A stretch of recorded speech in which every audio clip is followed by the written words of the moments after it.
సాధారణంగా మనం ఏ health issue వచ్చినా మానసికంగా కానీ శారీరకంగా కానీ ఒక డైటిస్ట్ని కలవడం అయితే ఏంటి, ఒక సైకాలజిస్ట్ని కలవడం అయితే ఏంటి, ఒక న్యూట్రిస్ట్ దగ్గరికి వెళ్ళడం అయితే ఏంటి, ఇలా రకరకాల డాక్టర్స్ దగ్గరికి మనం వెళ్తూ ఉంటాము, సమస్యకు తగ్గట్టుగా చూస్ చేసుకుంటుంటాం. కానీ న్యూట్రిషనిస్టు సైకాలజిస్టు ఇద్దరి కాంబినేషన్ ఇదైతే మనం రేర్గానే చూస్తుంటాం.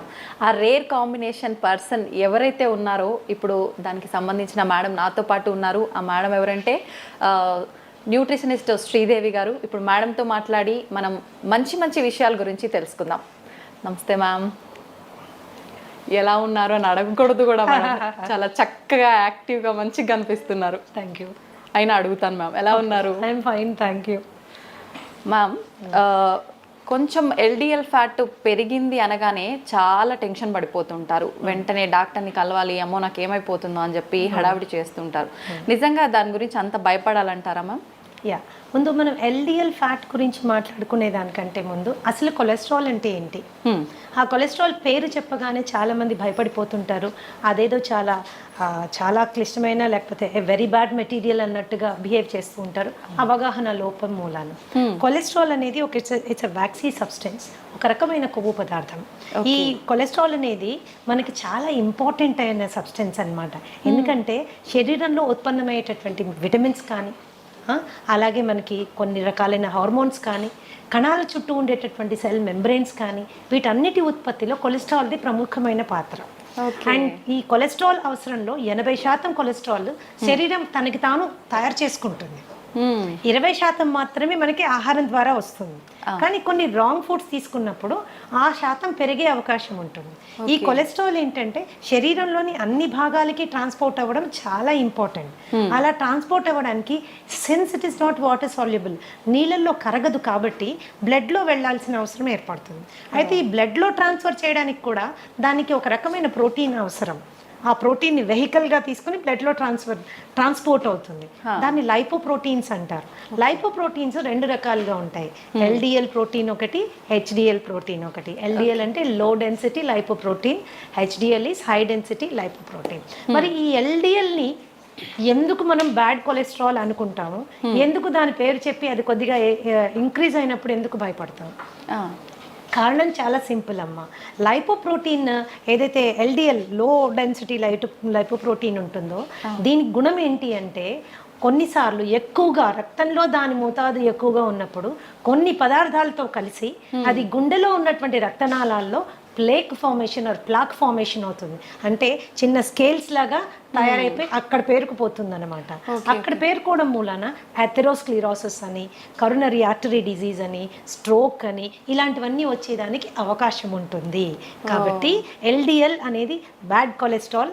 అది కనుక మనకి పెరిగినట్లయితే గుండె సంబంధిత వ్యాధులు వచ్చేదానికి చాలా అవకాశం ఉంటుంది. కాబట్టి దాని గురించి తప్పనిసరిగా కేర్ తీసుకోవాల్సిన అవసరం ఉంది.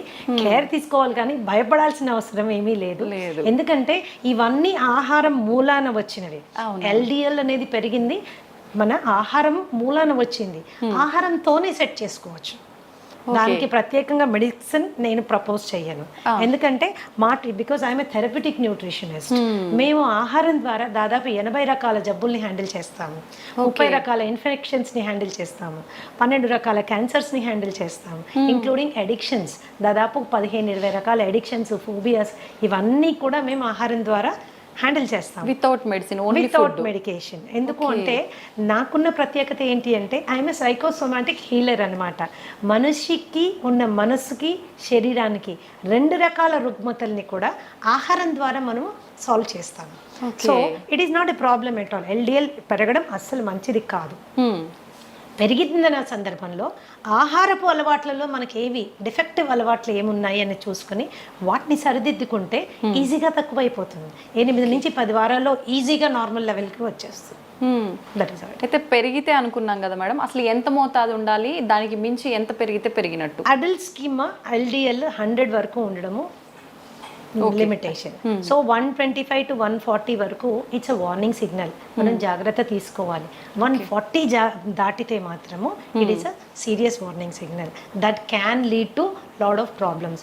అది గుండె సంబంధిత వ్యాధుల వైపు మనం వెళ్ళడానికి మనని పూర్తిగా ఇచ్చేస్తుంది అనమాట. కాబట్టి ఎప్పుడైతే మనకి 100 to 140 మధ్యలో ఎల్డిఎల్ వాల్యూస్ చూపిస్తున్నాయో, 150 140 చూపిస్తున్నాయో, ఇట్స్ ఎ వార్నింగ్ సిగ్నల్ అనమాట. వెంటనే మనము ఆహారపరమైన మార్పులు చేసుకుంటే ఆ లెవెల్ని కిందకి తీసుకొచ్చేసి, అంటే అంత సీరియస్ కండిషన్లో ఉన్నప్పుడు కూడా వితౌట్ మెడికేషన్ ఓన్లీ ఫుడ్ ద్వారానే ట్రీట్ చేయొచ్చు. ఇది 140 150 అనేది it is a warning signal అమ్మా. దానికంటే ఎక్కువగా ఉన్నప్పుడు కూడా మనం వెనక్కి తీసుకురావచ్చు. Okay, all kinds of fats can be reduced ఆహారపు అలవాట్లు మార్చు. ఓకే, అంటే ఇప్పుడు మనం ఇంట్లో ఒక ఫుడ్ ప్రాపర్గా ఏం చేయాలి, ఏం తీసుకుంటే పెరిగింది, అట్లాంటి ఒక జనరల్గా ఫ్యాట్ పెరగడం అనగానే ఆయిల్స్ ఎక్కువగా వాడటం వల్లే ఇట్లాంటి ఒక ఆలోచన ఉంటుంది కదా మేడం. నిజంగా ఆయిల్స్ అయినా ఫుడ్ వల్ల కూడా ఎక్కువగా పెరిగింది? లైక్ దిస్ అమ్మా, మనం తీసుకునే ఆహారంలో చాలా పదార్థాలు తీసుకోకూడనివి ఉన్నాయి, కానీ మనకు అలవాటు అయిపోయింది. అది అలవాటు అయిపోయింది. ఒక్కసారి తింటే ఏమవుతుందిలే అనుకుంటాం, ఇవి ఒక్కసారి అనుకుంటాం. ఆ ఒక్కసారి కాస్త అలవాటు కింద మారిపోతుంది. ఫర్ ఎగ్జాంపుల్ ఎల్డిఎల్ కొలెస్ట్రాల్ మనం కనుక తీసుకుంటే all kinds of you know trans fats అంటాం. అంటే మార్జరీన్ ఎందులో వాడతాము? మన పఫ్ మేకింగ్లో, పిజ్జా మేకింగ్లో, చాలా వాటిలో, నాట్స్ ఇన్ పిజ్జా, చాలా బేకరీ ఐటమ్స్లో మార్జరీన్ వాడతారు. అలాగే Dalda is hydrogenated oil. Dalda కూడా, ఈ డాల్డా ఇలాంటివి ప్లస్ బ్రెడ్ స్ప్రెడ్స్ ఇప్పుడు చాలా వచ్చేస్తున్నాయి. ఈజీగా స్ప్రెడ్ అవుతుంది, ఇది సంతోషపడిపోతాం. అది ఈజీగా ఎల్డిఎల్ పెంచేస్తుంది, ఈజీగా కొలెస్ట్రాల్ పెంచేస్తుంది. సో ఇలాంటి కొవ్వు పదార్థాలు మనకి they will do lot of harm అన్నమాట. అలాగే ఈ ఆల్ కైండ్స్ ఆఫ్ జంక్, మైదాతో తయారు చేసినవి. ఇంకొకటి రిఫైన్డ్ ఆయిల్ మీద కూడా చాలా రీసెర్చ్ జరిగింది. రిఫైన్డ్ ఆయిల్ కూడా గుండె సంబంధిత జబ్బులు రావడానికి, ఎల్డిఎల్ పెరగడానికి కాంట్రిబ్యూట్ చేస్తోంది అని సపోర్ట్ చేయడానికి చాలా రీసెర్చ్ ఉంది. చాలా రీసెర్చ్ ఉంది. ఎప్పటి వరకైతే మనము గానుగు నూనెల మీద మనము వంట చేసుకుంటే అలవాటు ఉండిందో అంతవరకు గుండె సంబంధిత జబ్బుల సంఖ్య ఎస్పెషల్లీ ఇన్ ఇండియా చాలా తక్కువగా ఉండేది. గుండె జబ్బు అంటే అది డబ్బున వాళ్ళ జబ్బు అనేవాళ్ళు, కానీ ఈ రోజు ఏంటంటే ప్రతి ఒక్కరికి వచ్చేసరికి అందుబాటులో ఉండే వస్తువులాగా అయిపోయింది. ఎందుకంటే ఫాల్టీ ఈటింగ్ హ్యాబిట్స్ అనమాట. ఆ హ్యాబిట్స్ మూలాన మనకి వచ్చింది. అలాగే రెడ్ మీట్ బాగా ఎక్కువ తినేవాళ్ళు, మటన్, బీఫ్, పోర్క్ ఇలాంటివి చాలా ఎక్కువగా, అంటే వారంలో ప్రతిరోజు తినేవాళ్ళు, అధిక మోతాదులో తినేవాళ్ళు, వాళ్ళల్లో కూడా మనకి తేడాలు కనిపిస్తాయి. వీటిని తగ్గించుకోవాలంటే పీచు పదార్థం ఎక్కువగా ఉండే ఆహారం తీసుకోవాలి. అంటే fresh fruits, vegetables, nuts, seeds ఇలాంటివి తీసుకుంటే ఏమవుతుందంటే ఎల్డిఎల్ లెవెల్స్ తగ్గుతుంది. మామూలుగా రోజు తీసుకునేటటువంటి రీఫైన్డ్ ఆయిల్ని మార్చి గానుగు నూనెలు మనం తీసుకున్నప్పుడు కూడా ఎల్డిఎల్ లెవెల్స్ ఈజీగా కంట్రోల్లోకి వచ్చేస్తాయి. ఓకే, అంటే డైలీ రొటీన్ అనేది మనం ఒకటి ఫాలో అవ్వాలంటారు మేడం, అంతే కదా? కొలెస్ట్రాల్ డైలీ రొటీన్ అంటే నేనేం చెప్తానంటే డైలీ రొటీన్ కంటే కూడా డైలీ తీసుకునే ఆహార పదార్థాలని మనం ప్రాపర్గా సెలెక్ట్ చేసుకోవడం చాలా ఇంపార్టెంట్. శరీర అవసరాలని దృష్టిలో పెట్టుకొని సెలెక్ట్ చేసుకోవడం చాలా ఇంపార్టెంట్. అంతేగాని టంగ్కి ఎక్కువ ఇంపార్టెన్స్ ఇచ్చి, టేస్ట్కి ఎక్కువ ఇంపార్టెన్స్ ఇచ్చి మనం తీసుకున్నప్పుడు ఏమవుతుంది అంటే అది డెఫినెట్గా it is going to harm us. అలా అని ఎంతసేపు గడ్డి గాదం ఆకులు అలుములు తిని బతికేసేయాలా, ఇంతేనా లైఫ్ అనుకోక్కర్లేదు. టేస్టీగా ఫుడ్ చేసుకుంటూ ఇంట్లో చేసుకుంటూ తినచ్చు. ఎప్పుడైనా ఒకసారి నెలకో 2 నెలలకో మీరు ఒకసారి ఏదైనా తిన్నప్పుడు శరీరం అడ్జస్ట్ చేసుకుంటుంది. It is very smart. Okay, కానీ రోజు దాన్ని అలవాటు చేసుకుంటే మాత్రం చాలా కష్టం. కొన్ని మార్పులు తెచ్చుకోవాలి. ఓకే, అయితే మేడం చెడు కొలెస్ట్రాల్ పెరగకుండా ఉండాలంటే మనం ఫుడ్ ఇలాంటివి తీసుకోవాలి. HDL బ్యాలెన్స్డ్గా ఉండాలి అని అంటే ప్రత్యేకించి ఏమైనా ఫుడ్స్ మెయింటైన్ చేయాలంటారా డైలీ లైఫ్ స్టైల్లో? ఇప్పుడు HDL అంటే high density lipoprotein. High density lipoprotein good cholesterol అంటారు. ఎందుకు గుడ్ అంటారు అని తెలుసుకోవడం ఫస్ట్ ఇంపార్టెంట్. ఎందుకంటే ఈ కొలెస్ట్రాల్ యొక్క ప్రాముఖ్యత చాలా ఎక్కువగా ఉంది. అది శరీరంలో మొత్తం అన్ని భాగాలకి వెళ్ళడానికి, రక్తం ద్వారా వెళ్ళడానికి ఈ లైపోప్రోటీన్ మనకి పనికొస్తుంది. అయితే అక్కడక్కడ అవసరానికి మించి కొలెస్ట్రాల్ డిపాజిట్ అయినప్పుడు ఈ HDL యొక్క ప్రత్యేకత ఏంటి అంటే శరీరంలో అన్ని భాగాల్లో ఎక్స్ట్రాగా డిపాజిట్ అయిన కొలెస్ట్రాల్ అంతా తీసుకొని వచ్చి లివర్కి తీసుకెళ్ళిపోతుంది. ఎప్పుడైతే లివర్కి తీసుకెళ్తుందో అక్కడ అది డిఫ్యూజ్ చేసి పడేస్తుంది, క్లియర్ చేసి పడేస్తుంది. సో అది గుండెకి వెళ్ళి అక్కడ మళ్ళీ వేరే సబ్స్టెన్స్తో కంబైన్ అయ్యి అక్కడ ప్లాక్ ఫామ్ అవ్వడానికి అవకాశం లేదు. కాబట్టి గుండె భద్రత కోసం ఈ పర్టికులర్ లైపోప్రోటీన్ చాలా బాగా పనిచేస్తుంది, క్లీన్ చేసేస్తుంది అనమాట. గుండె వరకు కొలెస్ట్రాల్ని వెళ్ళనివ్వదు అనమాట. అందుకని it is called good cholesterol. Good cholesterol. So మనం రోజు తీసుకునే ఆహారాల్లో మనకి చక్కటి కొలెస్ట్రాల్ ఇచ్చే ఆహారాలు చాలా ఉన్నాయి. సో వాటిని మనం ఇంక్లూడ్ చేసుకోవడం. See I always profess an inclusive kind of diet. మనం ఏమేమి తినాలి అనే దాని మీద ఎక్కువగా ఫోకస్ చేయాలి. ఏమేమి తినకూడదు అనేది అది సెకండరీ అన్నమాట. ఏవేవి ఇంపార్టెంట్. అలానే హెల్త్ ఈజ్ నాట్ డిస్టేస్ట్ఫుల్ అమ్మ, హెల్త్ ఈజ్ టేస్టీ. మనం చేసుకునే పద్ధతిని బట్టి ఆధారపడి ఉంటుంది. హెచ్డిఎల్ మనం హెచ్డిఎల్ కొలెస్ట్రాల్ మనకు పెరగాలి అంటే there is the humble avocado. Avocado is one of the best sources for HDL cholesterol. Okay, అలాగే నీకు నట్స్ ఉన్నాయి, సీడ్స్ ఉన్నాయి, వాల్నట్స్ ఉన్నాయి, ఇవన్నీ కూడా మనకి చాలా. అలాగే ఆవు నెయ్యి బ్రహ్మాండంగా హెచ్డిఎల్ పెరుగుతుంది. అది కూడా నాటావు నెయ్యి. నాటావు నెయ్యి బ్రహ్మాండమైనటువంటి గుణాలు కలిగి ఉంటుంది. ధృతం అంటారు దాన్ని. మాకు ఒక్కొక్కసారి ఒక సత్సంగంలో ఉన్నప్పుడు గురువుగారు చెప్పారు, పాతకాలంలో ధృతం అంటే ఏంటి అంటే చనిపోయిన వాళ్ళలో కూడా ప్రాణ ప్రతిష్ఠ చేయగలిగినటువంటి అద్భుతమైన గుణం కలిగింది అని అర్థమట. మరి అది నిజమో కాదో నాకు తెలియదు, కానీ ఆయన చెప్పిన విషయం నాకు చాలా నచ్చింది. ఇంకో మాట కూడా ఏం చెప్పారంటే ఆస్తులు అమ్ముకైనా ధృతం కొనుక్కొని దాంతో తినాలన్నారు. అంటే నెయ్యికి ఉన్నటువంటి ప్రాముఖ్యత అది. కొద్ది కాలం ఏంటంటే నెయ్యి తింటే లావైపోతారు, నెయ్యి తింటే కొలెస్ట్రాల్ వస్తుంది. ఇది చాలా తప్పమ్మా. ఎస్పెషల్గా మనం ఇంట్లో ఆవు పాలు కొనుక్కొని చేసుకునే నెయ్యి అతి శ్రేష్టం. రీసెంట్గా ఒక రీసెర్చ్ నేను I would like to share with you. చపాతీలు పూరీలు మనని డయాబెటీస్ వైపు నొట్టి పడేస్తున్నాయి అన్నది అందరికీ తెలుసు. ఈవెన్ పుల్కా కావచ్చు, చపాతి, గోధుమ పిండి. అయితే అదే గోధుమ పిండి చేసిన రొట్టె మీద నెయ్యి రాసుకుని తింటే మాత్రము కొద్దిగా దాని గ్లూకోజ్ లెవెల్స్ తక్కువగా వస్తున్నాయి అన్నది లేటెస్ట్ రీసెర్చ్. అంటే నెయ్యికున్న ప్రాముఖ్యత అలాంటిది అనమాట. మనం ఇంట్లో తయారు చేసుకునే వెన్నపూస, మజ్జిగ జల్లికి వచ్చే వెన్నపూస, లేకపోతే మనం ఇంట్లో తయారు చేసుకునే నెయ్యి, ఇవన్నీ చాలా they are very good fats అనమాట. హెచ్డిఎల్ లెవెల్ పెరగడానికి చాలా చాలా బాగా పనిచేస్తాయి. సో ఇట్లా మనము కొద్దిగా అవగాహన పెంచుకుంటే అంత లైఫ్లో పెద్దగా కాంప్రమైజ్ అవ్వాల్సింది ఏమీ లేదు. అంత కాంప్రమైజ్ అవ్వాల్సింది ఏమీ లేదు. చిన్న చేంజెస్ మాత్రమే, చాయిసెస్లో చిన్న చేంజ్ చేసుకోవాలి.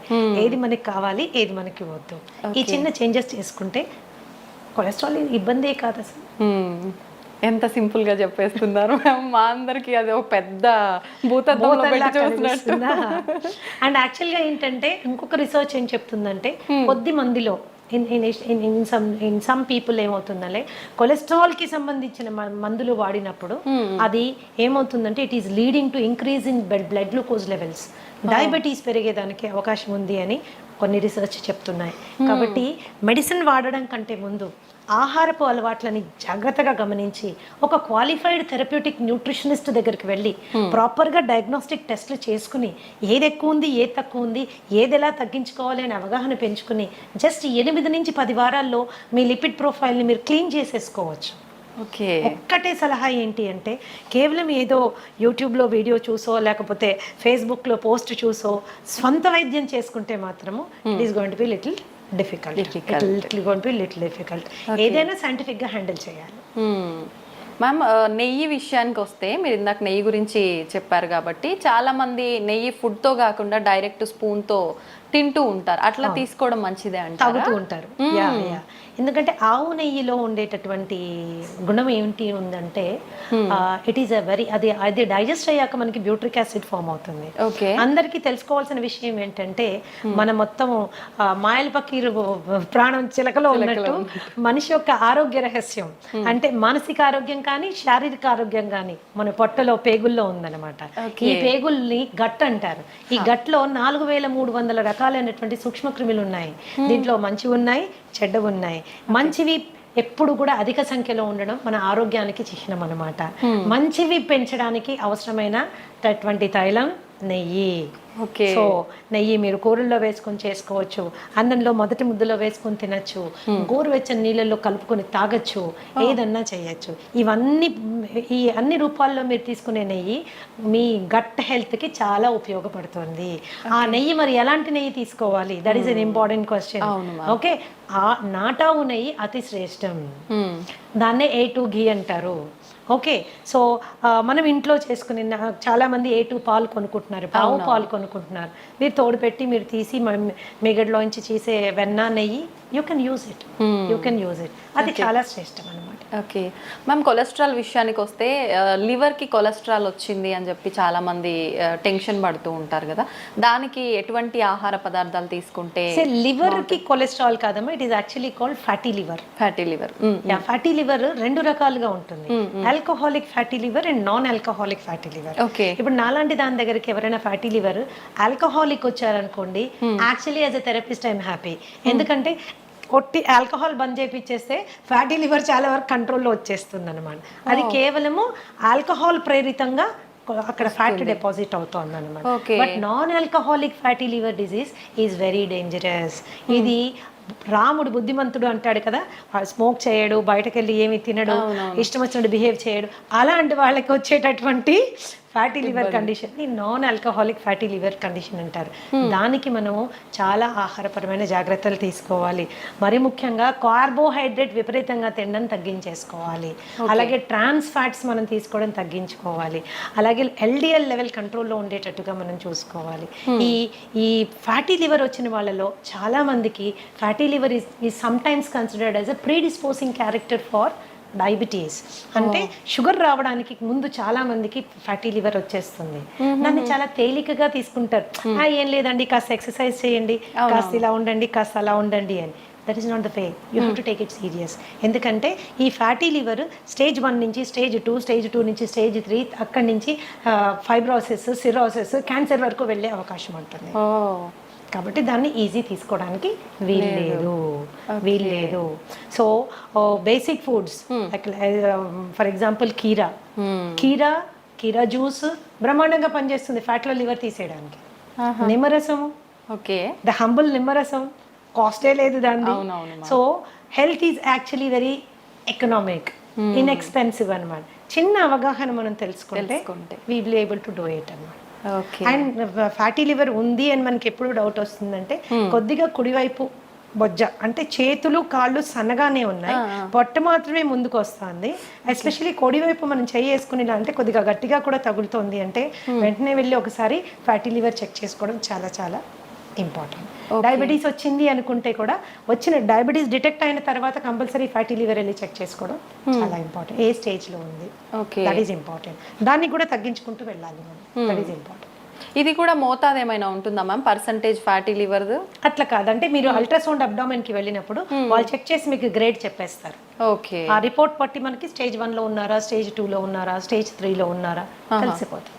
Okay okay ma'am, dairy products విషయానికి వస్తే ఏవి తీసుకోవాలి, ఏవి తీసుకోకూడదు? నిజంగా కొంతమంది చెప్తుంటారు డైరీ ప్రొడక్ట్స్ స్కిప్ చేయడమే మంచిది, ఇప్పుడు అన్నిట్లో హార్మోన్కి సంబంధించిన ఇంజెక్షన్లు ఇలాంటివన్నీ వస్తున్నాయి కాబట్టి అని.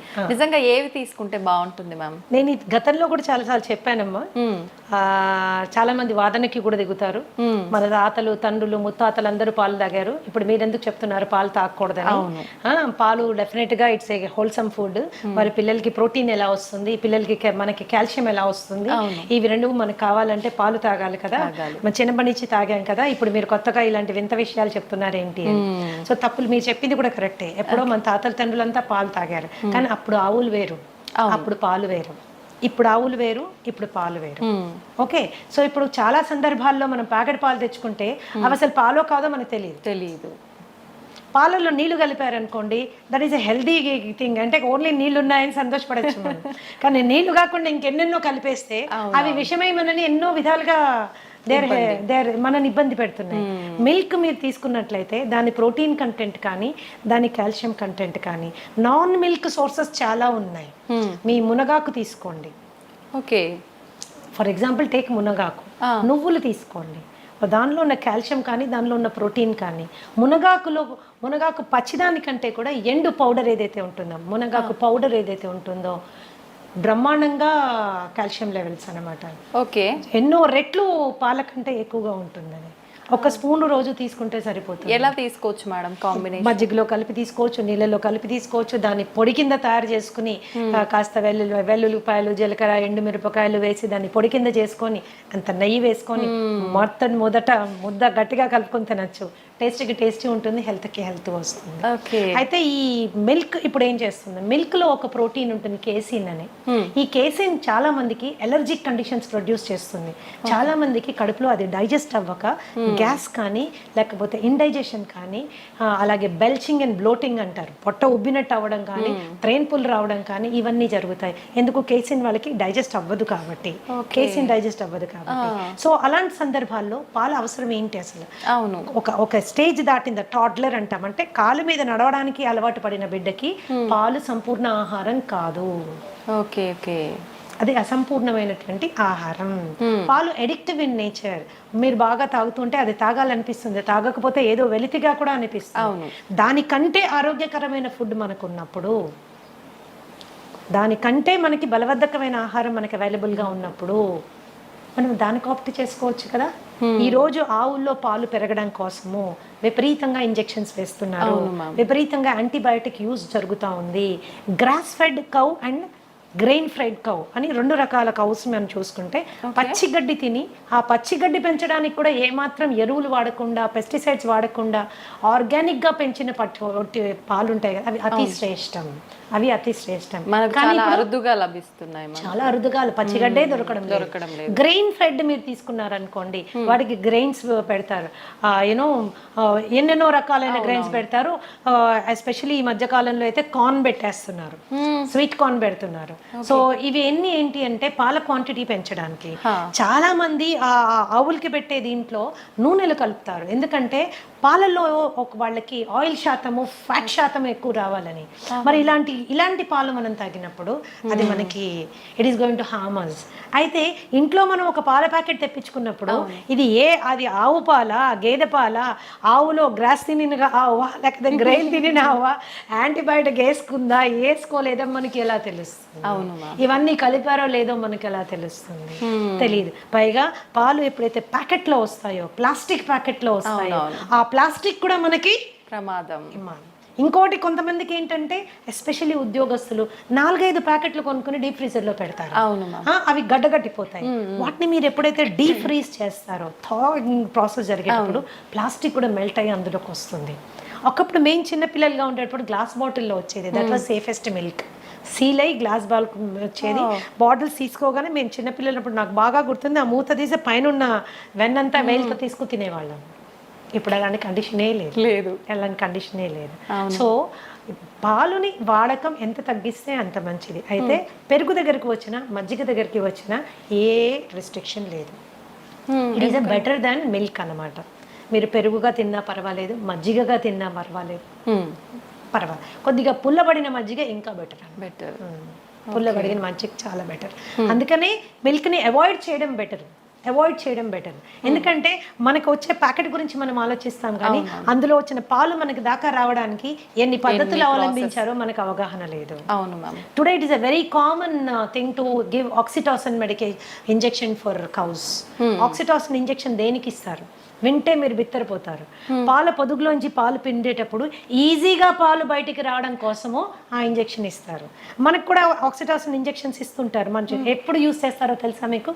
డెలివరీలో బిడ్డ ఈజీగా బయటికి రావడానికి కోసం యూస్ చేసేటటువంటి ఇంజెక్షన్ ఆక్సిటాసిన్ అన్నమాట. కండరాలు లూజ్ అయ్యి బిడ్డ ఈజీగా బయటికి రావడానికి. యానిమల్స్ కి కూడా ఆక్సిటాసిన్ ఇంజెక్షన్ దానికోసమే ఇస్తారనమాట. బట్ దేనికి వాడుతున్నాం ఈరోజు? ఈజీగా, అంటే అది పిండడానికి కూడా మనకు ఓపిక లేదనమాట. దాని బిడ్డను తాగనివ్వడం లేదు మనము, దాని బిడ్డ నోటికాడ పాలు మనం గుంజుకుంటున్నాం. అది కూడా ఈజీగా రావడం కోసం కెమికల్ ఇంజెక్షన్స్ ఇస్తున్నాం. మరి ఇలాంటి పాలు తాగడం అవసరమా? అక్కర్లేదని చెప్పాలి ma'am. So it's dairy and ఆవు మీద జరుగుతున్నటువంటి ఘోరాల గురించి అది డిఫరెంట్ స్టోరీ. దాని గురించి మాట్లాడుకుంటే పాలు చూస్తే కూడా భయపడిపోతాం అన్నట్టు. అమ్మో బాబాయ్, ఇంత కష్టమైంది, పాలు మనకు అవసరమైంది. That is as simple as that. పాల కంటే బలబద్ధమైన ఆహారం చాలా చాలా ఉంది. You can go towards it. అవి తీసుకోవచ్చు. ఆల్టర్నేట్ మిల్క్స్ కూడా ఉన్నాయి. మీ బాదం మిల్క్, తర్వాత ఈ కోకోనట్ మిల్క్, దాని తర్వాత యూ హ్యావ్ కాజు మిల్క్, రాగి మిల్క్, జొన్న పాలు, మిల్లెట్ పాలు, ఇలా మనకు చాలా ఉన్నాయి విచ్ ఆర్ మోర్ న్యూట్రిషియస్. పాలు దేనికి తాగెత్తున్నామో ఆ న్యూట్రిషన్ ఇవ్వగలిగినవి, ఇంకా ఎక్కువ శాతంలో ఇవ్వగలిగిన పాలు మనకు చాలా ఉన్నాయి. ఓకే. ఇంకా కొంతమంది అడుగుతూ ఉంటారు నన్ను, మేడం పాల ప్యాకెట్లో పాలు తీసుకోమంటారా, లేకపోతే టెట్రా ప్యాక్ తీసుకుంటే ఏమైనా ప్రాబ్లం వస్తుందా? టెట్రా ప్యాక్ మీద చాలా హెవీ రీసెర్చ్ జరిగిందమ్మా. టెట్రా ప్యాక్ లో పాలు రీసెర్చ్ చేసినప్పుడు, ఫ్రెష్ మిల్క్ చేసినప్పుడు డెఫినెట్ గా టెట్రా ప్యాక్ లో ఉన్న పాలలో పోషక విలువలు తక్కువ ఉంటాయి అనేది నిర్వివాదాస్పదం. You don't have to discuss about it, it is clear. ఎందుకు అలాగా? పాలు అవి పాస్చరైజ్ చేస్తారు అండ్ హోమోజినైజ్ చేస్తారు.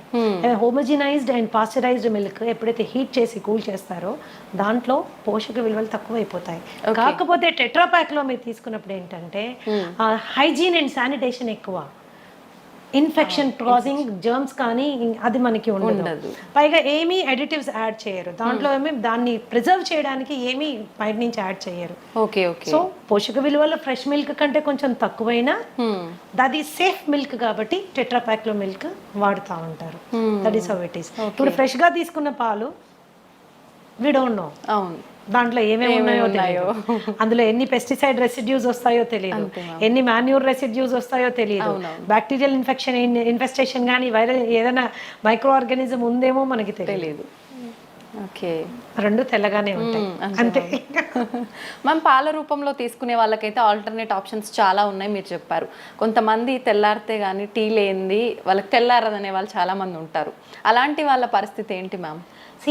టీ కాఫీ అనేది దేనికి తాగుతాం?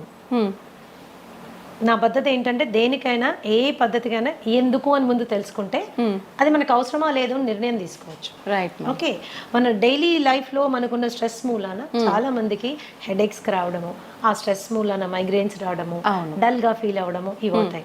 టీ అండ్ కాఫీలో ఏముంటుంది? కెఫీన్ ఉంటుంది. ఈ కెఫీన్ ఏం చేస్తుంది? నర్వస్ సిస్టమ్ ని టెంపరీగా ఉత్తేజపరుస్తుంది. టెంపరీగా ఉత్తేజపరుస్తుంది. ఎప్పుడో ఒక రోజు ఒక గుక్క తాగినంత మూలాన మనకి పెద్ద వదిలేదు, అది అలవాటు చేసుకుంటే it is addictive in nature. అనమాట. సో టీ మంచిదా కాఫీ మంచిదా అని కూడా కొంతమంది అడుగుతుంటారు. దీంట్లో నేనేమంటానంటే మీరు పాలు షుగర్ లేకుండా ఏది తాగినా మంచిదే. బ్లాక్ టీ, బ్లాక్ కాఫీ ఏది తాగినా మంచిదే. ఇంకా మీరు బ్లాక్ టీని చాలా లైట్ గా చేసుకొని దాంట్లో కొద్దిగా నిమ్మరసం యాడ్ చేసుకొని కొన్ని నానబెట్టిన సబ్జా గింజలు వేసుకొని దాంట్లో కొద్దిగా ఒక 2 or 3 leaves ఆఫ్ మింట్ అంటే మన పుదీనా కట్ చేసి వేసుకొని తాగండి, అద్భుతంగా ఎంజాయ్ చేస్తారు. And maybe 1 or 2 times tea తాగడమే ఇంపార్టెంట్ అనుకుంటే బ్రహ్మాండమైన ఆరోగ్యం ఇచ్చే అద్భుతమైనటువంటి పోషక విలువలు ఉండేవి బొచ్చడని టీస్ ఉన్నాయి. For example green tea is the best tea. Green tea అంటే డిప్ టీ కాదండి. గ్రీన్ టీ ఆకులు తెచ్చుకోవాలి, ఒక చిన్న ఇన్ఫ్యూజర్ కొనుక్కోండి. అంటే ఒక కప్పులో ఇంకో కప్పు ఉంటుంది, దానికి చిన్న హోల్స్ ఉంటాయి. దాంట్లో మనం గ్రీన్ టీ లీవ్స్ ఒక స్పూన్ వేసుకుని హాట్ వాటర్ వేసుకుంటే ఇన్ఫ్యూజ్ అయ్యి the best thing will come on. Green tea is anti inflammatory and it is anti cancerous. మన మెటబాలిజంకి చాలా బాగా పనిచేస్తుంది. It is good for everything. కానీ ప్రతిదీ తీయగా ఉండాలంటే కష్టం. ప్రతిదీ తీయగా ఉండాలంటే మనకి కష్టం. సరే తీయగా ఉండాలి అనుకుంటే మీరు దాంట్లో న్యాచురల్ రా హనీ వేసుకోవచ్చు. బట్ అది ఇంకొక స్కామ్. మనకి ఏది హనీయో ఏది బెల్లం మడ్డో ఏది చక్కెరపాకమో మనకి తెలుసుకోలేము, అంత టైం కూడా లేదు. That is how it is. Organic గా చేసినటువంటి బెల్లం పౌడర్ కొంతమంది వాడుకుంటారు, పర్వాలేదు, అది కూడా పర్వాలేదు. As long as remaining conditions అన్ని నార్మల్ గా ఉన్నప్పుడు మనకి ఇవన్నీ పెద్దగా కాంట్రిబ్యూట్ అవ్వాలి. రిమైనింగ్ కండిషన్స్ నార్మల్ పెట్టుకోవడం చాలా ఇంపార్టెంట్. ఎన్నో రకాల టీ ఉందమ్మా. ఫర్ ఎగ్జాంపుల్ హైబిస్కస్ టీ అని ఉంటుంది, మందార పువ్వులు ఆకులు రెక్కలతో చేసింది. జాస్మిన్ టీ ఉంది. there are so many teas. మేమైతే మా ట్రీట్మెంట్ ప్రొసీజర్స్లో దాదాపుగా నేను 25 రకాల టీలు వాడతాను. ఇవి మంచి ఆరోగ్యం వైపు నా క్లయింట్స్ అందరినీ తీసుకెళ్ళడానికి చాలా ఉపయోగపడుతుంది. మచ్చా టీ అని ఉంటుంది. ఫైబ్రాయిడ్స్ ఉన్నవాళ్ళు, యూటరైన్ ప్రాబ్లమ్స్ ఉన్నవాళ్ళు, మెన్స్ట్రల్ సైకిల్ రెగ్యులర్గా లేని వాళ్ళు ఇలాంటి టీ తీసుకోవచ్చు. సాంఫ్ టీ అని ఇస్తాము. డైజెషన్ సరిగ్గా లేని వాళ్ళు, అరుగుదల చాలా తక్కువగా ఉన్నవాళ్ళు, తినగానే వాళ్ళకి విపరీతమైన ప్రాబ్లం ఉన్నవాళ్ళు, కాన్స్టిపేషన్ ఉన్నవాళ్ళు, వీళ్ళందరికీ సాంఫ్ టీ ఇస్తాము. లైక్ ఆస్తమా, బ్రీదింగ్ ప్రాబ్లమ్స్ ఉన్నాయి అండ్ డైజెషన్ ఇష్యూస్ ఉన్నాయి, ఇలాంటి వాళ్ళకి జింజర్ టీ ఇస్తాము. అలాగే ఆకుల టీ తీసుకున్నారంటే అది పెద్ద టాపిక్ అన్న. దాదాపుగా 100 రకాల టీస్ గురించి మనం మాట్లాడుకోవచ్చు. అవి మనకి ఎంత చీపు, ఎంత హెల్త్ ఇస్తాయి అన్న దాని మీద క్లియర్గా డిస్కస్ చేసుకోవచ్చు అనమాట. So general coffee and tea కంటే కూడా మీరు ఇలాంటి కైండ్ ఆఫ్ వాటిని అలవాటు చేసుకుంటే అదేదో వెచ్చగా తాగాలి అనే ఒక కోరిక తీరుతుంది, హెల్త్ కూడా ఎఫెక్ట్ అవ్వదు.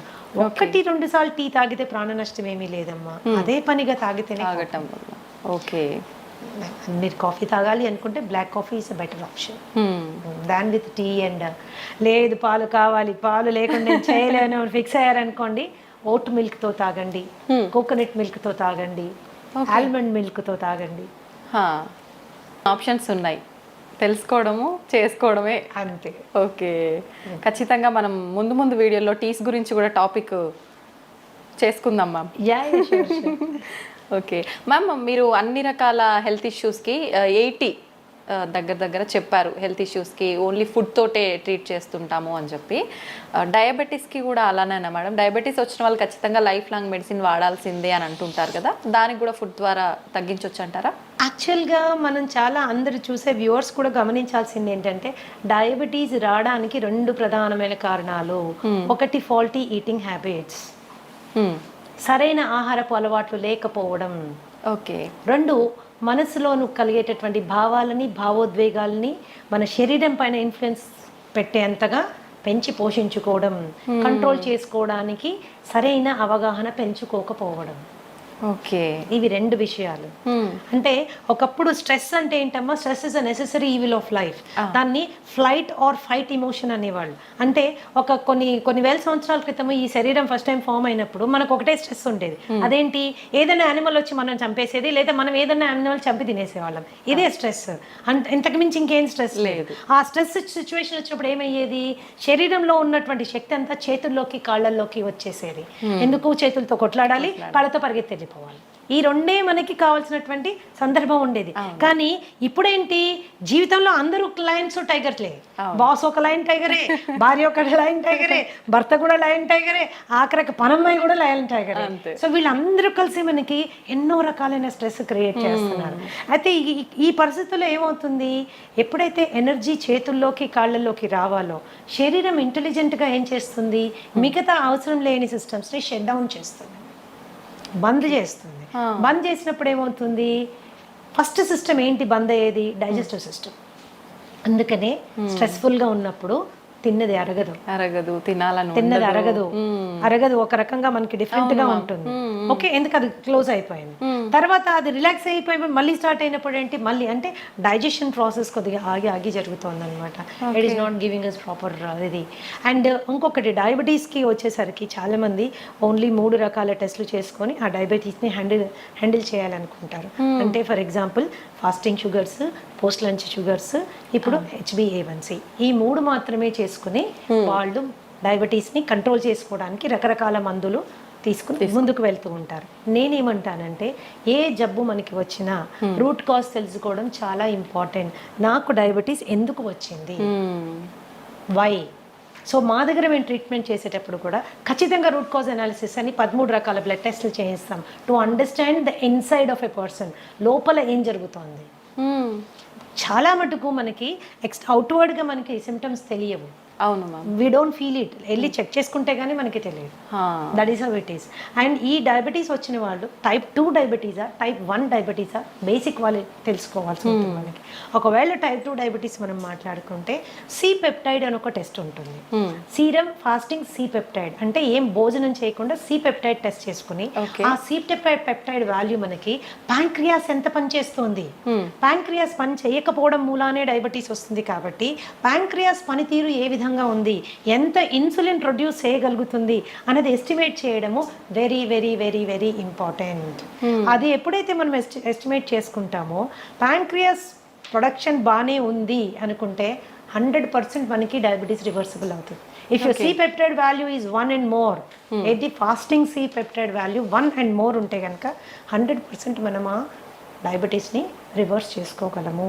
కానీ 1 కంటే కిందకి వెళ్ళిపోతున్నప్పుడు, 5.5 కంటే కిందకి వెళ్ళిపోతున్నప్పుడు it is going towards type 1 diabetes అన్నమాట. ఈ టెస్ట్ చేయకుండా, ఈ నిర్ధారణ కాకుండా దాన్ని హ్యాండిల్ చేయడం అనేది నా ప్రకారము I feel it's a defective way of looking at it.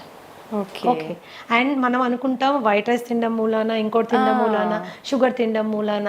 చాలా మంది నా క్లయింట్స్ వచ్చి చెప్తాను, నేను షుగరే తినట్లేదు మేడం, ఎప్పుడో మానేసాను, నోరు కట్టేసుకున్నాను, అయినా షుగర్ పెరిగిపోతుంది అని. సో మీరు ఏం తిన్నా అది షుగర్ కింద మారుతుంది, ఓకే ఏం తిన్నా అది షుగర్ కింద మారుతుంది. అంటే మరి అన్ని తినడం మానేసేమా? చాలా మంది ఈ షుగర్ పేషెంట్స్ వీక్ అయిపోతారు, ఎందుకంటే భయపడిపోతారు. అమ్మో ఇది తిరిగితే షుగర్ పెరుగుతుంది, అది తింటే షుగర్ పెరుగుతుంది, అది తినకూడదు, ఇది తినకూడదు, అది మానేయండి, ఇది మానేయండి. అది కాదు, ఫస్ట్ లోపల ఏం లోపాలు ఉన్నాయో తెలుసుకోవాలి. ఓకే, లోపల ఏం లోపాలు ఉన్నాయో తెలుసుకోవాలి. వైటమిన్ డి లెవెల్స్ ఎన్ని ఉన్నాయో మనకు తెలియాలి. And there is direct and indirect relationship between vitamin D levels and diabetes. అది మనం ఖచ్చితంగా తెలుసుకోవాలి. B12 ఎంత ఉంది, దానికి దీనికి కనెక్షన్ ఏంటి? యా, వైటమిన్ సి, దాని పరిస్థితి ఏంటి, దానికి డయాబెటీస్కి కనెక్షన్ ఏంటి? Lots of research is available. ఎంతసేపటికి మనము షుగర్ లెవెల్ని తగ్గించడం మీదనే ఫోకస్ చేయడం బదులుగా శరీరానికి కావాల్సిన శక్తిని, దానికి కావాల్సిన విటమిన్స్ని, దానికి కావాల్సిన మినరల్స్ని, దానికి కావాల్సిన ప్రతి పోరాడే వెపన్ని మనం ఇచ్చాము అనుకోమా, అది డయాబెటీస్ని తన్ని బయటికి తరిమేస్తుంది. That's what it is. It's very simple అన్నమాట. కాబట్టి it is a lifestyle disorder. అది లైఫ్ స్టైల్ అంటేనే మనం పద్ధతులు సరైన నిద్ర లేదు, సరైన ఆహారం లేదు, తీసుకునే ఆహారం టైం ప్రకారం తీసుకోము, అవును, అండ్ విపరీతమైన స్ట్రెస్. ఈ స్ట్రెస్ని మేనేజ్ చేసుకునే దానికి కూడా మనము ఎటువంటి జాగ్రత్త తీసుకోము. అందుకే మా దగ్గరికి వచ్చినప్పుడు మేము ఏం చేస్తామంటే, డయాబెటీస్ని మేము వెనక్కి తీసుకెళ్లే టైంలో, because I'm a psychosomatic healer, ఖచ్చితంగా మానసిక ఒత్తిడిని తగ్గించేటటువంటి ఆహారము, శారీరకమైనటువంటి అవసరాలు అంటే దాని vitamins and mineral balances support చేసేటటువంటివి పెట్టుకుంటూ వెళ్తాం. కాబట్టి ఓకే, ధనాధన్ షుగర్ లెవెల్స్ పడడం స్టార్ట్ అవుతాయండి. ఒకసారి షుగర్ లెవెల్స్ పడడం స్టార్ట్ అయితే మెడికేషన్ డోసేజ్ నెమ్మదిగా తగ్గించుకుంటూ వెళ్తాము. ఒకసారి అలా తగ్గించుకుంటూ వెళ్ళి 1 fine day ఆ మెడిసిన్ ఎత్తిపడేస్తాము. ఓకే, ఈ స్టేజ్ని రెమిషన్ స్టేజ్ అంటారు. Remission is purely temporary stage of health. Okay, so చాలా మందికి ప్రాబ్లం ఏమొస్తుందంటే, తగ్గి నార్మల్ అవ్వగానే తగ్గిపోయింది కదా, సో సింపుల్ అనేసి మళ్ళీ నెక్స్ట్ డే నుంచి అన్ని మొదలు పెడతారు. పైనుంచి అది ఒక కంప్లైంట్ చేస్తారు, ఏంటి మేడం ఇది మళ్ళీ తినగానే వచ్చేసింది. నువ్వు ఫస్ట్ తిన్నావు కాబట్టి ఇది వచ్చింది, ఫస్ట్ ఫాల్టీగా తిన్నావు కాబట్టి ఇది వచ్చింది, కరెక్ట్ చేసుకున్నావు కాబట్టి తగ్గిపోయింది, కరెక్ట్ చేసుకుని మళ్ళీ బ్యాక్ వెళ్ళావు కాబట్టి మళ్ళీ వస్తుంది. సో నేనేమంటానంటే, ఒక రెమిషన్ స్టేజ్ రాగానే మనం తీసుకున్న జాగ్రత్తని కనీసం 1 సంవత్సర కాలం గనక మనం అలాగే మెయింటైన్ చేసుకోగలిగితే అది రివర్సల్ అయిపోతుంది. ఓకే, అది రివర్సల్ అయిపోతుంది. డయాబెటీస్ తగ్గించుకోవడానికి ఆడ మగ తేడా లేదు, వయస్సుతో తేడా లేదు, మీ డయాబెటీస్ వయస్సు కూడా తేడా లేదు. అది 20 ఏళ్ళ నుంచి ఉంది, 15 ఏళ్ళ నుంచి ఉంది, 30 ఏళ్ళ నుంచి ఉంది, నేను టాబ్లెట్లు వేసుకుంటున్నాను, ఇన్సులిన్ వేసుకుంటున్నాను, ఏ దాన్నైనా మనం వెనక్కి పట్టుకెళ్ళచ్చు. చిన్న పిల్లల్లో కూడా ఇప్పుడు చిన్న పిల్లల కండిషన్ డిఫరెంట్ అమ్మా. That is called type 1 diabetes. Okay, type 1 diabetes వచ్చినప్పుడు మనము again C peptide fasting post lunch 2 చేసుకుంటాము. సి పెప్టైడ్ వాల్యూ చాలా తక్కువ ఉంటుంది.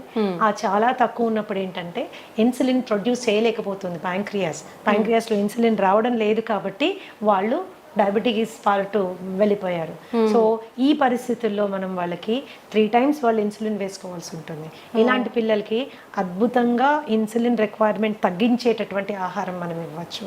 Regeneration therapy for type 1 diabetes కూడా ఉంది.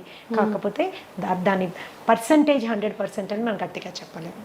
Okay, so regeneration therapy is also possible. అంటే టైప్ 1 నుంచి కూడా మనం కొద్దిగా వాళ్ళని బెటర్ టైప్ 2లోకి తీసుకెళ్లేటటువంటి సిపెప్టైడ్ని పెంచేటటువంటి ఫుడ్ కూడా ఉంది.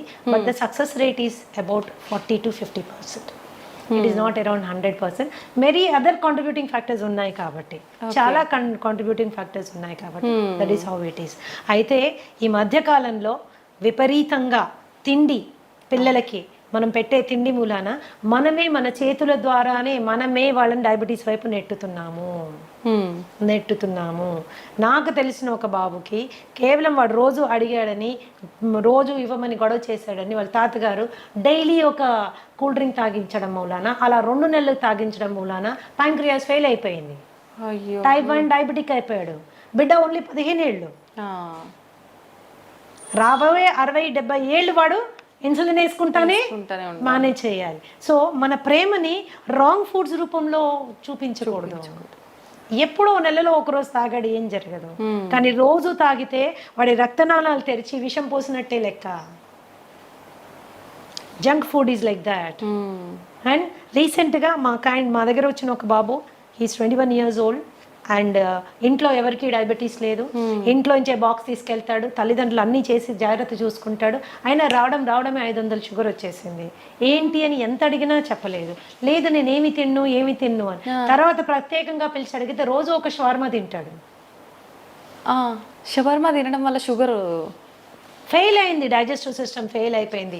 మయోనీస్ లోపల ఉంటుంది, దాంట్లో పిచ్చి రిఫైన్డ్ ఆయిల్ వాడతారు. అందులో రోడ్ సైడ్ వాడే రిఫైన్డ్ ఆయిల్, అది ఎక్కడి నుంచి తెచ్చి వాడతారో, ఎన్నిసార్లు వాడిన నూనెతో చేస్తారో మనకి తెలియదు. అండ్ ఆ షవర్మా అండ్ ఇంకొకటి ఫ్రాంకీ చెప్పాడు నాకు, 2 చెప్పాడు. ఫ్రాంకీ మైదా రొట్టెలో మళ్ళీ కాల్చిన మాంసం అన్ని పెడతారు దాంట్లో. సో టేస్ట్ చాలా బాగుంటుంది, నేను కాదన్నాను. కానీ దాన్ని రోజు తినడం మూలాన దట్ ఈస్ అ కేస్. ఈ రోజు మేము ఎంతో స్ట్రగుల్ అవుతున్నాం. ఆ కేసుని టైప్ 1 అయిపోయాడు, ప్యాంక్రియాస్ ఫెయిల్ అయిపోయింది. That is how it is. So ఈ చిన్నవి ఫ్యాన్సీస్ మనం వాటిని సాటిస్ఫై చేయడము ఇంపార్టెంట్ అని ఎప్పుడు అనుకోకూడదు. ఫుడ్ విషయంలో ఇట్స్ రియల్లీ వెరీ ఇంపార్టెంట్. బయట మరి ఎందుకు బ్యాన్ చేయాలి? వన్ ఆఫ్ ద స్టూడెంట్, ఒక చిన్న బాబు, ఎందుకు బ్యాన్ చేయరు కూల్ డ్రింక్ అని నన్ను అడిగాడు అనమాట. ఈ కూల్ డ్రింక్ మూల నాకు డయాబెటీస్ వచ్చింది కదా, దీన్ని ఎందుకు గవర్నమెంట్ బ్యాన్ చేయరు అంటే అది మన ఏరియా ఆఫ్ వర్క్ కాదు. ఏదైనా కూడా ఆహారం అనేది మితంగా తీసుకుంటే ఔషధంలా పనిచేస్తుంది, అమితంగా తీసుకుంటే విషమై మన ప్రాణాన్ని కబళిస్తుంది. Decision is in our hands. ఒకళ్ళు చెప్తే వచ్చేది కాదు, ఆ నిర్ణయం మనం తీసుకోవాలి. మన బిడ్డలు కూడా అటువంటి చక్కటి విచక్షణ జ్ఞానంతో ముందుకెళ్ళాలంటే ఆ అవగాహన మనం కల్పించాలి. That's very important. అవును మ్యామ్, నిజంగా. మ్యామ్, మన గట్ ఫ్రీగా ఉండేటట్టుగా చూసుకుంటే మనకు చాలా రకాల ఆరోగ్య సమస్యలు రాకుండా ఉంటాయని చెప్తూ ఉంటారు. నిజంగా గట్ ఫ్రీగా ఉండాలంటే ఎటువంటి ఆహార పదార్థాలు తీసుకోవాలి? Gut is a very big subject అమ్మా. I will tell you, it's a very big subject. గట్లో మనకు ఉండేటటువంటి 4300 రకాలైన సూక్ష్మ క్రిములు ఎప్పుడు కూడా మంచివి చెడ్డవి ఒక బ్యాలెన్స్లో ఉండాలి. ఆ బ్యాలెన్స్ అవుట్ అయితే గట్ డిస్బయోసిస్ అంటారు.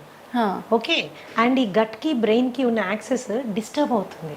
Brain is the coordinator for the entire body and gut controls the brain. Brain మన శరీరాన్ని ఆపరేషన్స్ని కంట్రోల్ చేస్తే మన గట్ మన బ్రెయిన్ని కంట్రోల్ చేస్తుంది. Okay, that is very very important. అప్పుడు మనం దాన్ని ఎంత హెల్తీగా ఉంచాలి? సో మనం తినే ఆహారము చెడు బ్యాక్టీరియాని చంపే విధంగా ఉండాలి, మంచి క్రిముల్ని పెంచే విధంగా ఉండాలి. సో దాని ఆహారం యొక్క ప్రధాన లక్షణం ఏంటంటే మంచి బ్యాక్టీరియాని పెంచుతూ చెడు బ్యాక్టీరియాని చంపుతూ ఉన్నటువంటి ఆహారం తీసుకుంటే సహజంగా అది చాలా తేలికగా అరిగిపోతుంది, తిన్నది కంప్లీట్గా డైజెస్ట్ అవుతుంది, అండ్ టైంకి రెపరెప ఆకలేస్తుంది, పడుకుంటే నిద్ర వస్తుంది, పొద్దున్నుంచి రాత్రి ఒక చక్కటి మూడ్లో ఉంటాము, మంచి ఎనర్జీతో ఉంటాము. This is because our gut is happy. So all the మనం తీసుకునే ఫుడ్స్ ఏవేవైతే చెడు బ్యాక్టీరియల్ గ్రోత్కి ప్రమోట్ చేస్తాయో అవి చాలా హ్యావక్ క్రియేట్ చేస్తాయి మన పొట్టలో. సో బ్లోటింగ్, బెల్చింగ్, ఇండైజెషన్, తర్వాత కాన్స్టిపేషన్ మూలాన పైల్స్, హెమరాయిడ్స్, లేకపోతే వెరీ హార్డ్ స్టూల్ రావడము, ఇవన్నీ ఏం చేస్తాయంటే మనకి డైజెషన్ అంటే తినాలంటే భయపడే వాళ్ళు చాలా మంది ఉంటారు. పైగా హెల్త్ కరెక్ట్ అంటే హైజీన్ కరెక్ట్గా ఫాలో కాకపోతే హెచ్ పైలోరీ లాంటి బ్యాక్టీరియల్ ఇన్ఫెక్షన్స్ వస్తే జీవితాంతం మనం ఆ మందులు వేసుకుంటూ ఉంటారు. మేమైతే డయట్ ద్వారా హెచ్ పైలోరీ కానీ, ఐబిఎస్ కానీ, ఐబిడి కానీ చాలా సమర్థవంతంగా హ్యాండిల్ చేసే బ్రహ్మాండమైన ఫుడ్స్ ఉన్నాయమ్మా. అది ఎవరు బయట కొనుక్కోక్కర్లేదు. మీ ఫుడ్ మీరు ఇంట్లో చక్కగా చేసుకోవచ్చు, శుభ్రంగా తినచ్చు, సంతోషంగా ఉండొచ్చు. This is how it is. కేవలం మందుల ద్వారా ఎంత సక్సెస్ మీరు వస్తుందో దానికి డబుల్ సక్సెస్ ఆహారం ద్వారా వస్తుందమ్మా. డబుల్ సక్సెస్ ఆహారం ద్వారా వస్తుంది. సో గట్ని ఇప్పుడు కూడా ఆరోగ్యంగా ఉంచుకోవాలి. చక్కటి పీచు పదార్థాలు ఉండేటటువంటి వెజిటబుల్స్ అండ్ ఫ్రూట్స్ మనం తీసుకోవాలి. చాలా మందికి ఏంటి అంటే వెజిటేరియన్స్ అయిపోండి, మీట్ మానేయండి అని చెప్తారు. చికెన్ మటన్ తినబాకండి, పొట్టంతా గడబడైపోతుంది, వేస్ట్ అని. నేనేం చెప్తానంటే ఆహారపు అలవాట్లు మనసుకి బాగా నచ్చిన ఫుడ్ని టక్కన మానేస్తే ఆత్మారాముడు బాధపడతాడు. ఎక్కడో ఫీల్ అవుతాం మనం, ఏంటి లైఫ్, ఏమి తినలేము, నాకు నచ్చిన చికెన్ తినలేకపోతున్నాను, నాకు నచ్చింది అది తినలేకపోతున్నాను, ఏంటి ఇట్లా, అసలు లైఫ్ బేసిక్ ఫుడ్స్ అవి. అప్పుడు ఏంటంటే they are upset about it. When they are upset nothing can be set. When you're upset nothing can be set అని, అంతా డిస్టర్బ్డ్ గానే ఉంటుంది. సో చికెన్ మటన్ లాంటివి తినేటప్పుడు కూడా దాని కాంబినేషన్స్ మంచి ఫైబర్ ఫుడ్ తో కాంబినేషన్ చేసుకుని మీరు తిన్నప్పుడు ఎటువంటి ఇబ్బంది రాదు, ఈజీగా డైజెస్ట్ అవుతుందని. So easy digestion is very important. Easy digestion అంటే ఓన్లీ పెరుగన్నం కాదండి, you can eat everything in life. So మంచి వెజిటబుల్స్, ఎగ్స్, పెరుగు, తర్వాత you can have all these things అనమాట. అండ్ పీచు పదార్థం అనగానే అన్నీ ఏవో పిల్లలకి గ్రీన్ ఆకులు చూడగానే చిరాకు వస్తుంది, ఇప్పుడు ఈ గడ్డి తినాలా అని.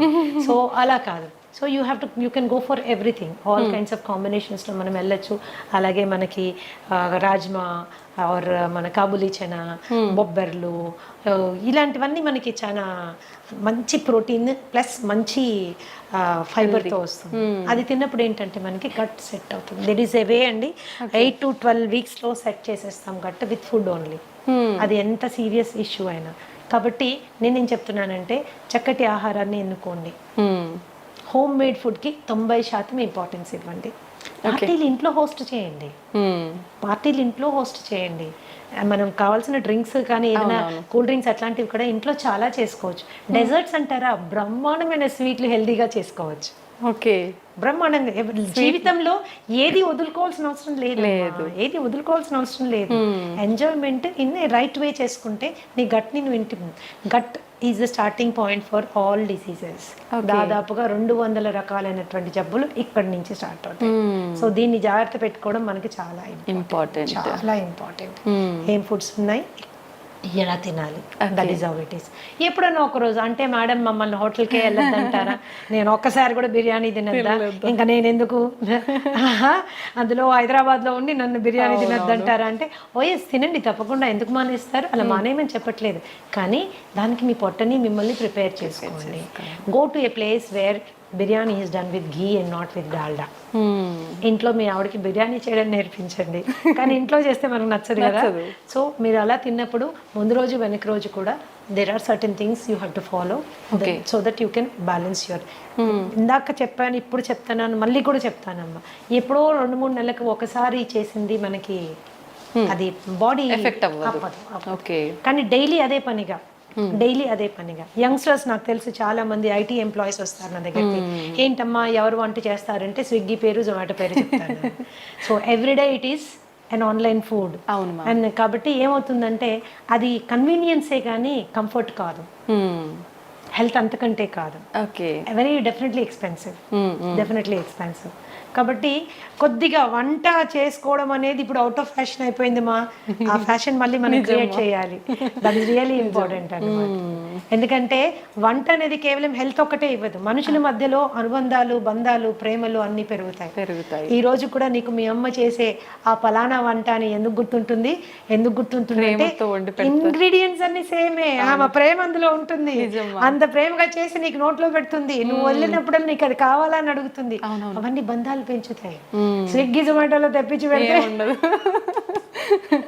It won't create a feeling, it won't create a relationship. లేని రోగాలు తీసుకొచ్చిస్తున్నట్టే మ్యామ్. ఇంకా ప్రేమ కంటే ఇంగ్రీడియంట్స్ మనకు తెలియదు. టేస్టీగా ఉండొచ్చు, నేను అసలు కాదన్న, డెఫినెట్ గా టేస్టీగా ఉండొచ్చు, బట్ ఇంగ్రీడియంట్ మీద మనకి కంట్రోల్ లేదు. So that is how it is.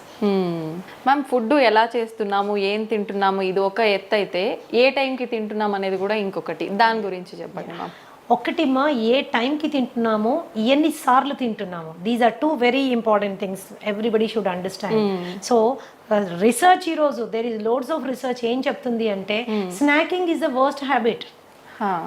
పొద్దున్న బ్రేక్ఫాస్ట్ తిన్నాము, మధ్యాహ్నం లంచ్ తిన్నాము, రాత్రికి డిన్నర్ తిన్నాము, ఇది ఎప్పుడు మనకి ట్రబుల్ క్రియేట్ చేయదు. ఓకే. పొద్దున బ్రేక్ఫాస్ట్ తిన్నాము, మధ్యలో టీ అండ్ స్నాక్స్ తిన్నాము, మధ్యాహ్నం మళ్ళీ లంచ్ తిన్నాము, 4 గంటలకు సమోసా తిన్నాము, 5 గంటలకు కాఫీ తాగాము, 6 గంటలకు టీ తాగాము, 7 గంటలకు 7:30కి వెళ్ళి మళ్ళీ డిన్నర్ తిన్నాము, రాత్రి 12ంటికి పడుకునేటప్పుడు స్విగ్గీలో ఏదో ఒకటి తెప్పించుకుని తిన్నాము. This is going to cost trouble. This leads to obesity. Okay. Extra calories మూలన వెయిట్ పుట్ ఆన్ అవ్వడం స్టార్ట్ అవుతుంది. వెయిట్ ఒకసారి పుట్ ఆన్ అయ్యారంటే ఒబెసిటీ అనేది ఏంటంటే ప్రపంచంలో అన్ని కండిషన్స్ కంటే అతి దారుణమైన పరిస్థితి. కొన్ని millions of people are dying because of obesity, అధిక బరువు మూలాన. Okay, so this is very important. ఏ రోజైనా ఇప్పుడు మీరు ఆ మధ్యలో తినే స్నాక్స్ కట్ చేయండి, న్యాచురల్గా స్లిమ్గా అవ్వడం స్టార్ట్ అవుతారు, ఫేస్ కాంతివంతంగా అవుతుంది. Snacks will do a lot of. ఒకవేళ స్నాక్ తినవలసిన అవసరం వస్తే హెల్తీ ఆప్షన్ చెక్ చేసుకోండి, హెల్తీ ఆప్షన్ తీసుకోండి. ఎప్పుడైతే మీరు బాగా డీప్ ఫ్రైడ్ మైదాతో చేసినటువంటి సమోసాస్, కచోరీస్ ఇలాంటివి తిన్నారనుకోండి, తిన్న 10 నిమిషాల లోపల సివియర్ డిహైడ్రేషన్ అవుతుంది. ఓకే. దాహం వేస్తుంది. ఆ దాహం వేయగానే మనం ఏం చేస్తాం, కూల్ డ్రింక్ తాగుతాం. ఈ కూల్ డ్రింక్ తాగితే ఏమవుతుంది, బొచ్చడంత sugar will go into your bloodstream. There is a spurt, sudden గా రేజ్ అవుతుంది, అవసరం లేని క్యాలరీస్. ఆ టైంకి మీరు టెంపరీగా ఎగ్జైటెడ్గా ఉంటారు. తర్వాత ఏమవుతుంది, 15 నిమిషాల లోపల ఈ రైజ్ అయింది టక్ అని పడిపోతుంది. It causes irritation, anxiety and depression. Okay. It is a cycle అన్నమాట. ఇది మన ఆలోచన విధానాన్ని, ఆహారపు అలవాట్లని, శరీర ఆరోగ్యాన్ని మొత్తంగా డిస్టర్బ్ చేసి పడేస్తున్నాను. సో ఆ టైంలో మీరు ఏదైనా హెల్దీ తీసుకోండి, ఫ్రూట్ తినడం అలవాటు చేసుకోండి. ఆకలి వేస్తుంది కదా, ఒక అరటిపండు తినండి, ఒక ఆపిల్ తినండి, దాంతోపాటు సీడ్స్ నట్స్ ఒక డబ్బాలో వేసుకొని పెట్టుకోండి, ఒక గ్రీన్ టీ పెట్టుకోండి, ఒక 3-4 స్పూన్లు నట్లు సీడ్లు తిని చక్కగా గ్రీన్ టీ తాగండి. కడుపులో ఫీలింగ్గా ఉంటుంది, హ్యాపీగా ఉంటుంది, హెల్దీ కూడా. అలాగే there are so many fillers. ఇప్పుడు మీ ఫూల్ మఖానా కానీ, మురమురాలు కానీ, అట్టుకులు కానీ, వీటితో ఎన్నో రకాలైనటువంటి హెల్దీ గ్యాసెస్ రాకుండా ఉండేటటువంటి చేసుకోవచ్చు. మరీ ఆకలి వేస్తుంది అనుకున్నప్పుడు తినచ్చు, అట్లాంటి నో ప్రాబ్లమ్ అబౌట్ ఇట్. కానీ ఆ టెంపరీగా రోడ్ మీద దొరికే బజ్జీలు, పునుగులు అండ్ యూనో సమోసాలు, వాడెవర్ అన్నీ దొరుకుతాయి, అది మాత్రము స్కిప్ చేయాలి. చాలా ఘోరం అది. With due respect to all those people, అది మనకి పడినప్పుడు దాన్ని వదిలేసుకోవడం ఉత్తమమైన విషయం ఇంకొకటి లేదు. And night 7:30 to 8 o'clock is the best time to have your dinner. ఎప్పుడు గుర్తుంచుకోండి, పడుకునే టైంకి, భోజనం చేసిన టైంకి మధ్యలో 3 గంటల వ్యవధి ఉండాలి. మీరు 7 గంటలకల్లా తిన్నారనుకోండి, 10కి పడుకోవచ్చు. ఓకే. 8కి తిన్నారనుకోండి, ఆఫీషియల్గా మీరు 11కి పడుకోవాలి. అవును. 9కి తిన్నారనుకోండి, 12 ఏమవుతుంది, డైజెషన్ మొత్తం డిస్టర్బ్ అవుతుంది, యువర్ స్లీప్ సైకిల్ డిస్టర్బ్ అవుతుంది. ఇలా జరగడానికి వీల్లేదు. You have to remember that. And quantity ఎంత ఏంటి అనేది కూడా మనకి ఎంత అవసరం. ఒకటే రకమైన ఫుడ్ తినే అలవాటు చాలా మందికి ఉంటుంది. కూర నచ్చితే స్టార్టింగ్ నుంచి ఎండింగ్ వరకు అదే కూర, ఇంకొకటి ఏదో నచ్చితే అటు నుంచి అదే కూర. సో ఒక బ్యాలెన్స్డ్ డైట్ ప్లేట్ అనేది మనము మెయింటైన్ చేసుకోవాలి, అన్నీ ఉండేటట్టు చూసుకోవాలి, ఆల్ కైండ్స్ ఆఫ్ థింగ్స్. ఇప్పుడు టైం మనకి లేదు, అన్నిటికీ మన బాస్ కోసం టైం ఉంది, ఉద్యోగం కోసం టైం ఉంది, టార్గెట్స్ కోసం టైం ఉంది, కానీ మన కోసం మనకి టైం లేదు. సో ఈ థాట్ ప్రాసెస్లో కూడా కొద్దిగా మనం మార్పు తెచ్చుకోవాలి. యంగ్స్టర్స్ మరి ముఖ్యంగా ఏంటంటే మంచి తెలివితేటలతో ముందుకెళ్తున్నారు, పెద్ద పెద్ద ఉద్యోగాలు చేస్తున్నారు, లక్షల్లో సంపాదిస్తున్నారు, కానీ వాళ్ళ శరీరం గురించి వాళ్ళు పట్టించుకోవడానికి వాళ్ళకి టైం ఉండదు. దాన్ని ఎలా అయినా అకామిడేట్ చేసుకోవాలి. బ్రేక్ఫాస్ట్ కూడా సాధ్యమైనంత త్వరగా, మీల్కి మధ్యలో 3 గంటల గ్యాప్ ఉండాలి. 3 గంటల టైంలో మీరు కావాలంటే మంచినీళ్ళు తాగొచ్చు, సింపుల్. కావాలంటే మంచినీళ్ళు తాగొచ్చు. మరి ఏదైనా వర్క్ ప్రెషర్ మూలన కొద్దిగా తలనొప్పి వస్తుంది అన్నప్పుడు గ్రీన్ టీ తాగొచ్చు, జింజర్ టీ తాగొచ్చు, ఒక గ్లాస్ మజ్జిగ తాగొచ్చు, ఒక గ్లాస్ కొబ్బరి నీళ్ళు తాగొచ్చు. Okay, these are the best alternatives. ఆ స్నాకింగ్ మానేసేయాలి. ఎస్పెషల్లీ డయాబెటీస్ ఉన్న వాళ్ళైతే మీరు స్నాకింగ్ మానేసిన వెంటనే మీకు కనీసం ఒక 10-20 యూనిట్లు షుగర్ తగ్గుతుంది అనమాట. Okay, that's how it is. These are the important factors you have to remember. ఎప్పుడు బ్రేక్ఫాస్ట్ చక్కగా హెవీగా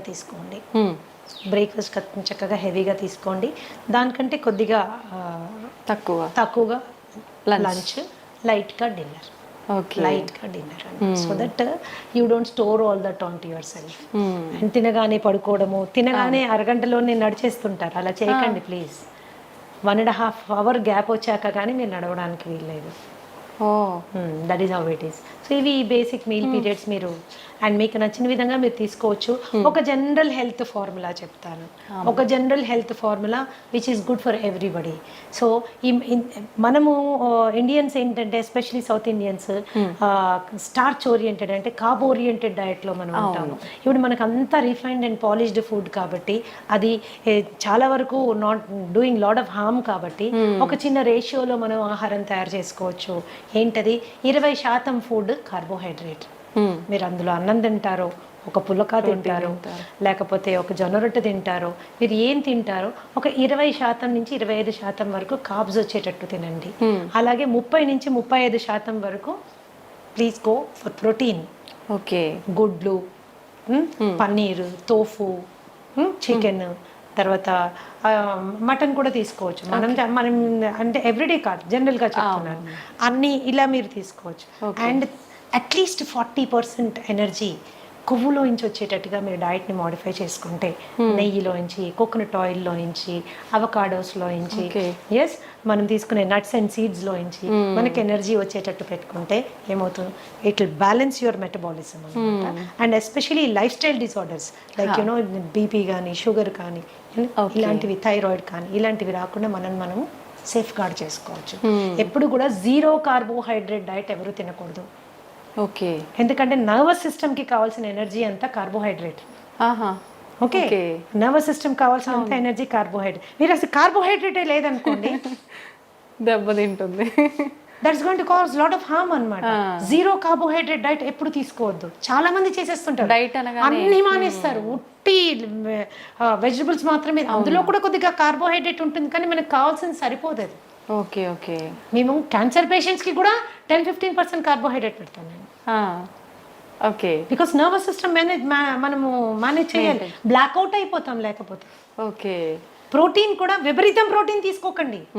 1/2 కిలో చికెను, 1/2 కిలో మటను, లేకపోతే ఒక డజన్ గుడ్లు, కొన్ని డైట్స్ నేను విన్నాను. ఇవేమవుతుందంటే మనకుండే కిడ్నీ ఎంత ఇంత, దాని మీద ఎంత లోడ్ వేసింది కిడ్నీ ప్రోటీన్, దాని ప్రోటీన్ ఫిల్ట్రేషన్ ఎక్కడ జరుగుతుంది? కిడ్నీలో జరుగుతుంది. లోడ్ వేయబాకండి. పీస్ఫుల్గా మీ డయట్లో 30-35% మీరు ప్రోటీన్ పెట్టుకోండి. మిగతా అదంతా ఎనర్జీ ఫ్యాట్లో వచ్చేటట్టు పెట్టుకోండి. కనీసం 40 నిమిషాలు ఏదన్నా మీరు జీవితాంతం చేయగలిగిన ఎక్సర్సైజ్ చేయండి. Any exercise which you can do always, అలాంటి ఎక్సర్సైజ్ చేయండి. సాధ్యమైనంత వరకు ప్రశాంతంగా ఉండే ప్రయత్నం చేయండి. That's how it is. It is a simple formula for health అన్నమాట. ఓకే, నిజంగా చాలా సంతోషం మ్యామ్. ప్రతి ఒక్కరికి కూడా మనము ఫుడ్ చేంజ్ చేసుకొని ఒక బ్యాలెన్స్ డైట్ మెయింటైన్ చేస్తే హెల్తీగా ఉంటాము అనే ఐడియా ఉంటుంది. బట్ అసలు ఏం తీసుకోవాలి, ఎలా తీసుకోవాలి, ఎంత మోతాదులో తీసుకోవాలి, ఇది ఒక పెద్ద సమస్య మ్యామ్. నిజంగా మీరు ఎంత క్లియర్గా, అంటే ఎంత మాకు వద్దు అనుకునే వాళ్ళు కూడా కూర్చొని విని బ్యాలెన్స్ అది ఫాలో అయ్యే విధంగా చెప్తారు మ్యామ్. చేసుకోవాలి. That is how it is. Thank you ma'am, thank you very much. నమస్తే మ్యామ్.